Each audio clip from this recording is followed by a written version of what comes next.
On March 14th, a woman died in her laboratory. The police called it an accident. Her best friend called it murder. She was right.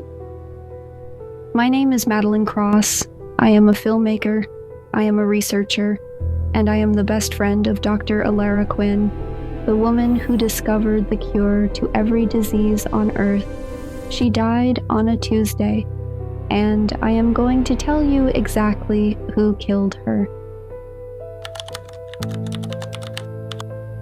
Elara Quinn grew up poor in Baltimore, the daughter of a woman who died of cancer at 41. That loss became her obsession, her purpose, her fuel. By 28, she had 2 PhDs. By 31, she had Helix 7 in its first prototype stage. By 34, she was 6 months from changing the world. She never got those 6 months. Elara called me 3 days before she died. She said, and I remember every word, she said, "Madeline, I think someone knows what I have, and I think they want it." I told her she was being paranoid. I told her to sleep, to eat.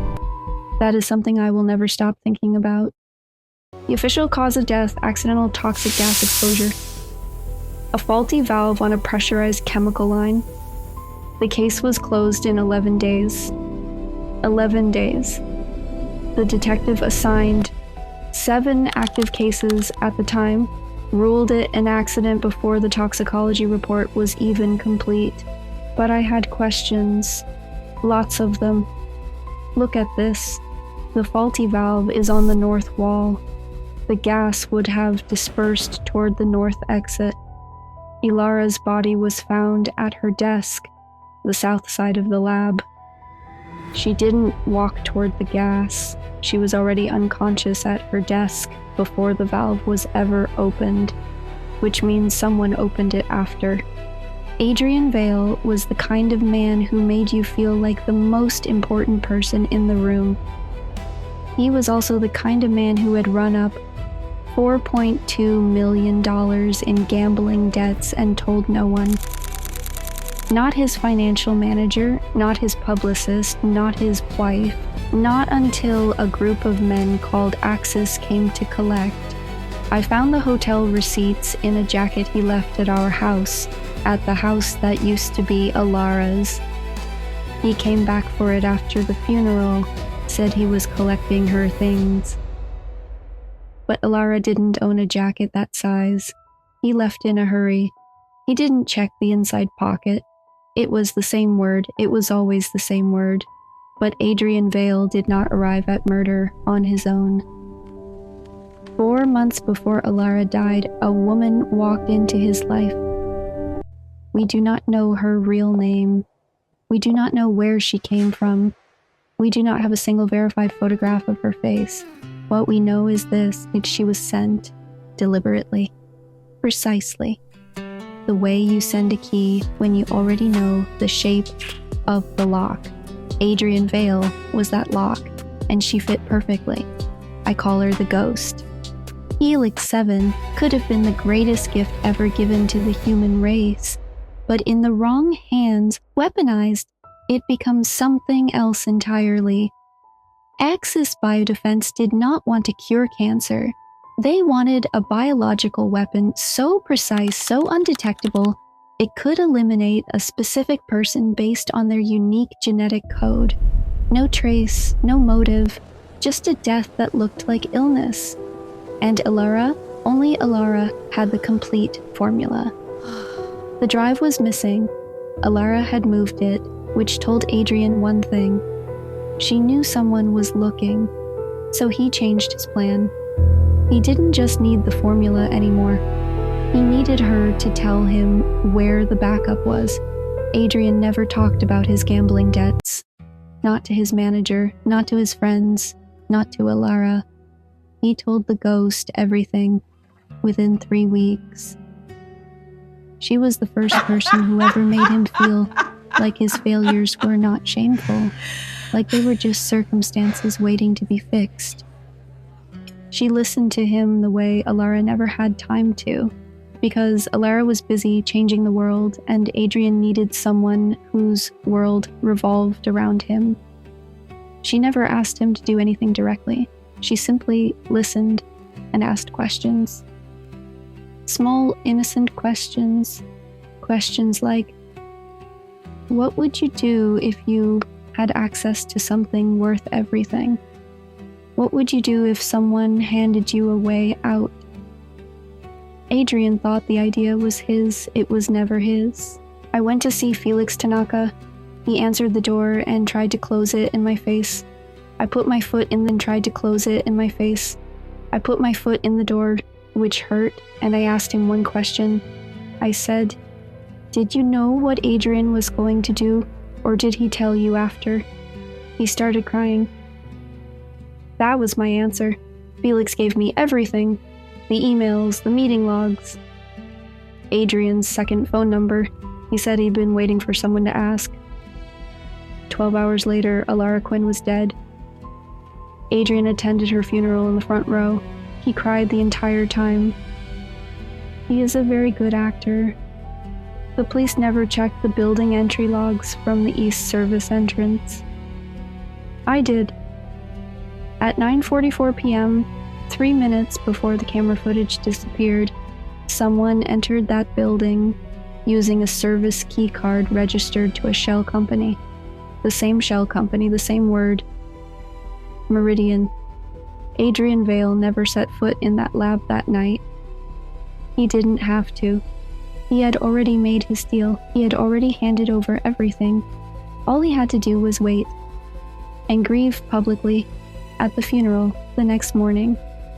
I went straight to his home, the house he and my best friend lived in, to confront the very monster that he is. I know about Axis. I know about Meridian Holdings. I know about the hotel. I know about Felix. I know about the camera gap. I know about the emails on March 13th. I know all of it, Adrian. She called me 3 days before. She told me she was scared. I didn't listen. I'm listening now. You know what the worst part is? She was brilliant. Genuinely. The most brilliant person I've ever met. And every single day, I had to watch people realise it, and then look at me. Nothing but a guy with a great face and body. She didn't even have time to listen to my heart desires. She was too busy on whatever nonsense she was making. I would have gotten away with it. If it weren't for your meddling Madeline, I would have had a beautiful life with a woman who really loves me. Adrian Vale was arrested that night. He is awaiting trial. Felix Tanaka entered witness protection after testifying. 2 Axis operatives were arrested in Geneva the following week. The detective who closed the case in 11 days has since reopened 3 others. When Adrian was arrested, the police asked Adrian who advised him, who was behind the plan. He gave them nothing. Not because he was protecting her, because he genuinely believed he had thought of it himself. That is how good she was. The ghost was never caught. She was never named. She walked away from this with everything she came for, and left Adrian holding the consequences alone. I knew there had to be someone else. A man like Adrian does not think this way alone. But the ghost left nothing. No texts, no emails, no receipts, no witnesses. Just a man in handcuffs who still does not know he was used. After series of questioning, Adrian provided a photo. The photograph showed a woman, beautiful, composed, looking directly at the camera with the confidence of someone who has never been afraid of being seen. They ran her face through every database available. Interpol, FBI, CIA. Every country with a functioning facial recognition system, nothing. No match, no record, no name, no country, no history. The face exists, the person does not. Adrian gave them her name too. The name she told him it was fake. Of course it was fake. I got a copy of that photograph through a source I will not name. I have looked at it 100 times. She is looking right at me through that photograph and she is not afraid. She knew this photo would exist someday. She let it be taken anyway, because she already knew it would lead nowhere. The ghost is still out there, right now. Probably already someone else's beginning, and nobody, not the FBI, not Interpol, not me, knows her real name.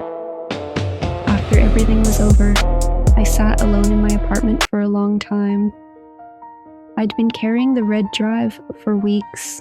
I knew it was there. I was not ready to open it. Then one night I sat down at my desk and I plugged it in.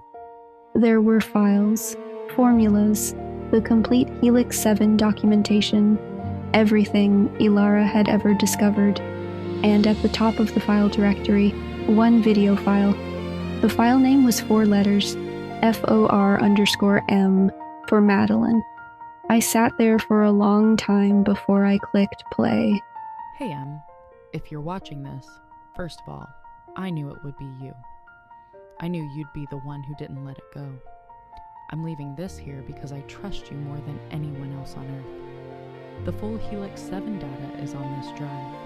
All of it. Every trial, every formula. I need you to get it to Dr. Yamamoto at the WHO. She'll know what to do. Tell her I said, the work doesn't die with the scientist. And Madeline, thank you for being the kind of person who doesn't look away. I always knew you weren't just my best friend. You were my soulmate.